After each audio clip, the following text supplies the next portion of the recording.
Kwanza kabisa naomba tutumie kauli ambayo mmeweka wenyewe hapo. Nikisema katiba mpya, nyinyi mnasema msingi wa maendeleo ya vijana. Katiba mpya, katiba mpya. Sasa nitaomba nianze kwa kusoma nukuu ya Mwalimu Julius Kambarage Nyerere kuhusiana na siku yenu hii ya vijana. Mwalimu Nyerere alinukuliwa wakati fulani hivi akisema, tunataka kuona katika taifa hili vijana jeuri, wenye kujiamini na si vijana waoga, akina ndio bwana mkubwa, vijana wenye ujasiri wa kuhoji na kupiga vita mifumo ya kijamii isiyoshahabiana na matakwa na matarajio ya jamii za Kitanzania. Tunataka vijana waasi dhidi ya mifumo kandamizi, ubwana na ufisadi katika taifa letu. Huu ujumbe uwe ni ujumbe wenu katika siku hii ambayo nyinyi vijana nchi nzima leo na duniani kote mnaadhimisha siku ya vijana. Sasa mimi nitaomba, kilichonileta zaidi siku ya leo ni baada ya kuona kwamba mmekuwa na ajenda ya katiba. Ajenda ya katiba kama alivyosema makamu wa rais, ni ajenda ambayo lazima nyinyi wa Tanzania, nyinyi vijana msimame muhakikishe katiba mpya inapatikana. Maana yake ni nini? Hakuna mtu ambaye atatoka, ambaye pengine yuko kwenye madaraka, atakuletea katiba mpya mezani. Mwalimu Nyerere aliwahi kusema pia, katiba hii ya Jamhuri ya Muungano wa Tanzania inaweza kumfanya yeye awe dikteta, lakini kwa busara zake aliweza kuitumia vizuri, na akatuonya, ole wenu, iko siku mtapata dikteta au mwenda wazimu atageuza katiba hiyo imfanye kuwa Mungu mtu. Kwa hiyo manake ni nini? Vijana, huu ndio muda mwafaka. Huu ndio muda mwafaka wa kutafuta katiba yetu. Sasa msibaki mstari wa mbele nyuma, kwa sababu mmeshasema, na mimi naweka tena kauli nyingine kwamba vijana ndio msingi wa upatikanaji wa katiba mpya katika taifa letu. Manake mchakato wa wote wa katiba mpya hampaswi kuachwa, hampaswi kuwa nyuma. Nyinyi ndio mnapaswa kila siku ya Mungu mtakapokutana katika makongamano haya, popote pale mtakapokuwepo, muhakikishe kwamba kabla ya uchaguzi wa 2030 Tanzania inapata katiba mpya, na sio katiba mpya tu, katiba ambayo inatokana na nyinyi wa Tanzania na vijana.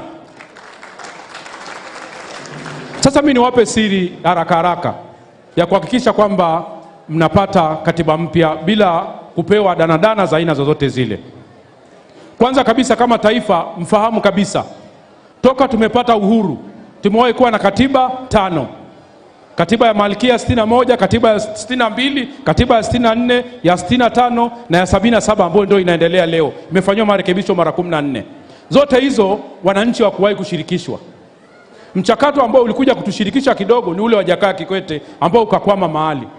Kwa hiyo kama tunataka kwenda kwenye mchakato wa katiba mpya, na juzi niliwaona kwenye kipindi fulani vijana wa ACT, vijana wa Chadema na wa CCM, wote kwa pamoja mlijadiliana, na nikaona wengi mnaelekea kwamba ni muda mwafaka wa kuwa na katiba mpya. Sasa lazima muhakikishe kwamba hatuwezi kwenda kuanza mchakato kuanzia zero wa katiba mpya, kwa sababu huo ni mtego. Huo ni nini? Ni mtego. Tayari tuna rasimu ya Warioba, tuna rasimu ya bunge pendekezwa.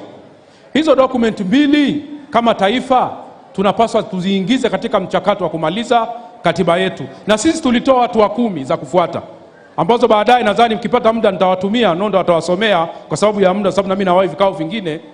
Tuna hatua 10 ambazo zikifuatwa mwishoni mwa 2028 tunakuwa tayari tunapata katiba mpya. Lakini hatuwezi kuanza mchakato upya, kwa sababu tukianza mchakato upya hesabu miaka 10 mbele kuja kupata katiba mpya. Kwa hilo ni jambo la kwanza ambalo natakuwa mlisimamie, kwamba tayari tuna 80% ya kupata katiba mpya. Hiyo 20 ndio imebaki tuikamilishe. Sasa vijana, mtashindwa kumaliza 20% iliyobaki? Piga mkono juu kama mnaweza. Sasa malizieni hiyo 20% ya iliyobaki ya kupata katiba mpya, si ndio? Nchi ni ya kwenu. Zaidi ya Watanzania sasa hivi ukiangalia sensa ya population ni nyinyi vijana, zaidi ya nusu ni nyinyi vijana. Nyinyi ndio mtaendelea kuwa na nchi hii miaka mingi baadaye huko mbele. Kwa hiyo taifa linawahusu nyinyi. Swala la katiba mpya linawahusu nyinyi kwa 100%.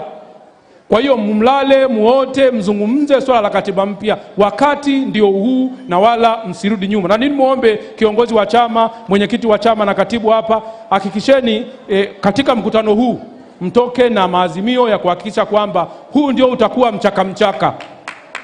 Na mimi niwaombe Watanzania wengine wote wanaotaka na wanaotamani kupatikana kwa katiba mpya, huu ni muda mwafaka sasa tukaungana kuwa kitu kimoja, bila kuangalia chama, itikadi, bila kuangalia unatoka katika dini gani. Tudai katiba mpya ili tumjue huyu ambaye sitaka katiba mpya ni nani. Umeelewana eh? Tuungane wote, tutengeneze utaratibu wa kuwa kwa pamoja wale wote tunaotaka katiba mpya, ili tuweze kujua mchawi ni nani, asiyetaka katiba mpya ni nani. Kwa ufupi, mimi sina mengi ya kusema kwa sababu muda unatutupa mkono, lakini niseme tu kwamba vijana ni jeshi kubwa katika taifa letu. Vijana pia ni jeshi kubwa katika ulinzi na utetezi wa haki za binadamu.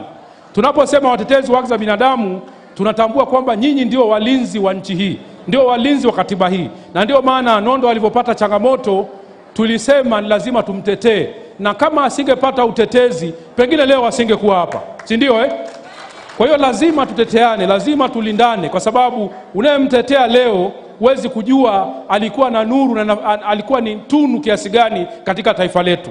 Kwa hiyo tusikubali hata mtu mmoja katika taifa hili akaonewa. Wote kwa pamoja lazima tusimame, tuwatetee wale wanaoonewa, kwa sababu hatujui wana tunu gani, wana faida gani leo na kesho ya taifa letu. Kwa hiyo mimi nimpongeze sana kijana Nondo kwa sababu alisimama vizuri, hajawahi kuyumba, na mpaka leo amekuwa kiongozi wenu. Kwa hiyo tunahitaji kuona akina Nondo wengine wengi miongoni mwenu ambao mnasimamia haki, mnasimamia misingi, vijana ambao hamuyumbi kama Mwalimu Nyerere aliyokuwa anasema. Msimamie kile ambacho tunakihitaji, na mkifanya hivyo manake ni kwamba taifa letu litakuwa na mabadiliko makubwa ambayo nyinyi ndio mtakuwa msingi wa mabadiliko haya. Niwatakie siku njema, kila laheri. Katiba mpya! Katiba mpya! Katiba mpya!